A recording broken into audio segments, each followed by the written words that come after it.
So the last video today, I'm actually at that gratuitous gift of a battlefield.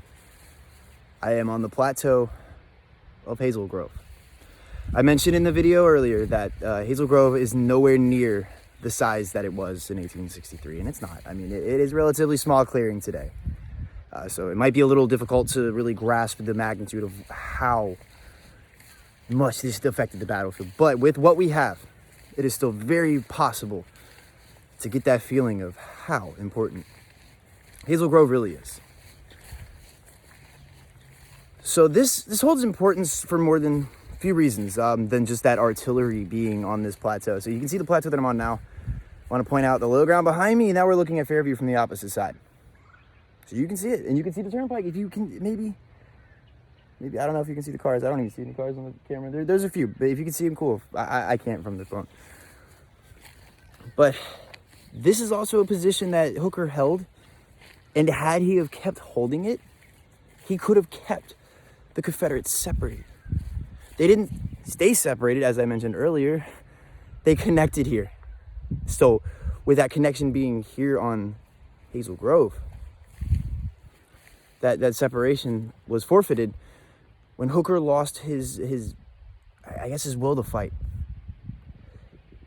He pulls back and he forfeits this portion of the battlefield, and that's how Alexander gets a hold of it. And I think that's why he coins it a gift, because it is essentially given to the Confederates. It isn't just fought over completely. I mean, there are attempts earlier to break this, and they're failed, but it's vacated. There's Hooker's issue. He pulls back from a very good part of the battlefield, and we see that earlier on May 1st. Meade, furious as he normally is, known as the goggle-eyed, or the goddamn goggle-eyed snapping turtle, direct quote, he's furious because Hooker pulls back from great ground. Because, as Hooker will say later on, he just lost faith in Joe Hooker. And he pulls back and forms a defensive line around Chancellorsville on May 1st, 1863. And that really does infuriate a lot of commanders because of the ground that was forfeited. And I think Sickles gets his taste of that when he's here. And his taste really does come in play when, unfortunately, Hazel Grove is forfeited to the Confederate Army. Now, a little bit closer to where we are at here, this is, again, the Fairview clearing, which is just off behind me, and you can see the turnpike with some of the cars probably a little bit better from this sector. But again, now coming off of that plateau, they amassed 40 guns. Around 20 batteries in total will be taking position on top of the plateau at Hazel Grove. Those lunettes that we saw earlier are not up here. And for that very reason is because the Confederates didn't have the entrenchments. They didn't have the lunettes. They didn't have those fortifications that the Union troops of the 12th Corps did have over there in Fairview.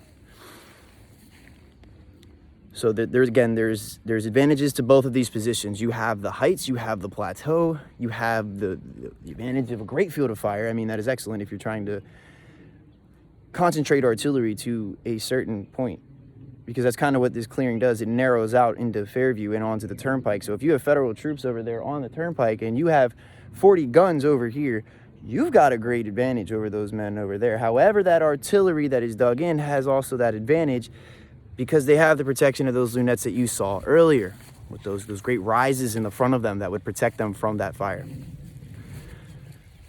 This was a very carnival-like atmosphere on May 3rd, 1863, especially when the Confederates really had that connection, so to speak, and had that just amassed firepower in play. There were soldiers doing cartwheels or skipping and jumping, and that quote again we get from, Willie Pegram. He says this is a glorious day, and he's saying that to Alexander. A glorious day in combat. The firepower here, too, is absolutely insane. You see caissons exploding. I mean, the scene is just horrendous. Shells are flying and screaming everywhere. Troops are moving through those clearings there, the clearing leading to Fairview. It's where some of the assaults are going to take place by infantry, some infantry holding the woods over here. Some infantry holding the woods over here. The infantry holding the woods behind me.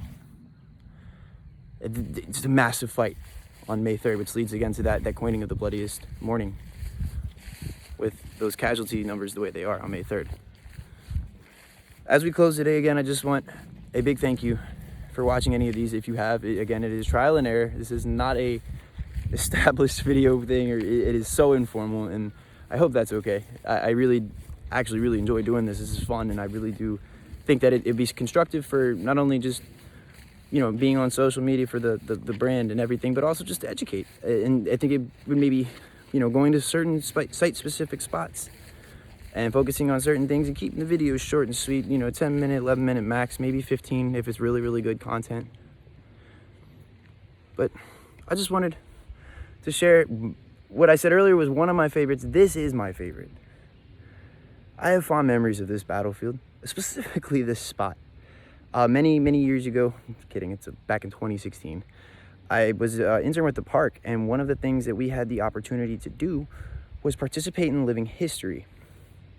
Now, we did a living history event around the anniversary of the Chancellorsville battle, and we did an artillery demonstration, and I was able to do an artillery impression here at Hazel Grove, and got to spend the night underneath that cannon right there.